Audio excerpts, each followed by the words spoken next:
Chapter 3: Misconduct by Notaries, Public or Others Relating to Notarial Acts. Misconduct by notaries, public, or others in connection with notarial acts may be addressed through criminal, civil, or administrative laws and proceedings. Criminal misconduct may be a felony, misdemeanor, or infraction. A felony is punishable by a term in state prison or county jail. A fine may also be imposed in addition to any imprisonment. A misdemeanor is punishable by a term in jail, probation, a fine, or all three. An infraction is punishable by a fine. Criminal misconduct may result in the revocation, suspension, or denial of a notary public's commission or application. Civil misconduct subjects a notary public to fines and may also lead to suspension or revocation of the notary public's commission or denial of a notary public application by the California Secretary of State. California Government Code, Section 8214.1E.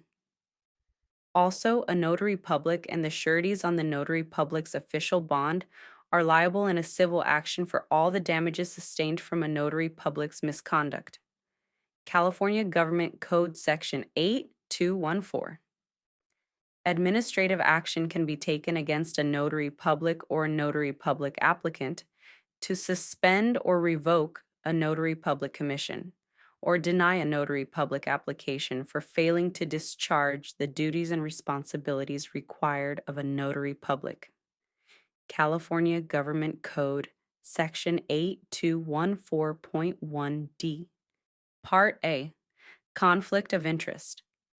A notary public who has a direct financial or beneficial interest in a transaction cannot perform any notarial act in connection with that transaction. California Government Code Section 8224. Best Practices Tip.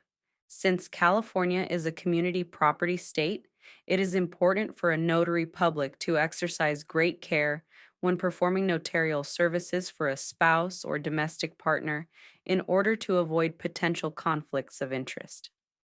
Section 1. Financial Transactions. If a notary public is named individually as a principal in a financial transaction, the notary public has a direct financial or beneficial interest in the transaction and a conflict of interest and cannot perform any notarial acts in connection with that transaction. California Government Code Section 8224. For example, if the notary public is named as a party in a contract or is assigned the proceeds of a sale, the notary public has a direct financial conflict of interest and must not perform any notarial acts in connection with the transaction. Section 2. Real property. In the area of real property, a notary public has a conflict of interest if the notary public is a grantor, grantee, mortgagor, mortgagee, truster, trustee, beneficiary, vendor, vendee, lessor, or lessee in the transaction. California Government Code Section 8224. For example, if a notary public is a grantee of a deed of sale for a house or is assigned rents or is paying off a home mortgage, the notary public is prohibited from performing any notarial act in connection with that transaction. Section 3. No conflict of interest if acting for someone else.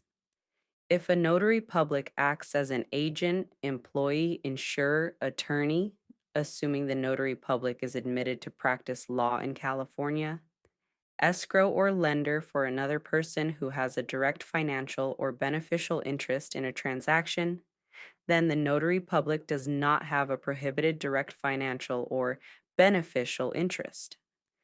California Government Code, Section 8224B. In other words, a notary public acting as an agent for another person can perform notarial services, or if a notary public works for a company that will receive benefits or money from a transaction, the notary public can perform notarial services in connection with that transaction. The notary public is not benefiting directly, even if the notary public's employer receives a benefit.